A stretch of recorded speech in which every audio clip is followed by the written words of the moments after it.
ಗೊತ್ತಿಲ್ಲ ಕುಂತರು ನಿಂತರು ನಿನ್ನ ಭಜನೆ ಬೇರೆ ಕೆಲಸನೇ ಇಲ್ಲ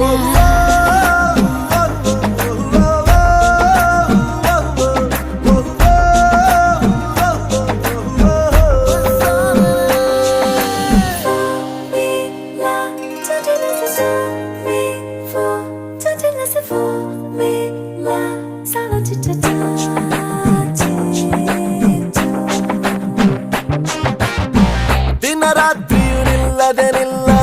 ನಿನ್ನ ಜಾತ್ರೆಯು ಸಾಗಿದೆ ಇದಕ್ಕೊಂದು ಪರಿಹಾರ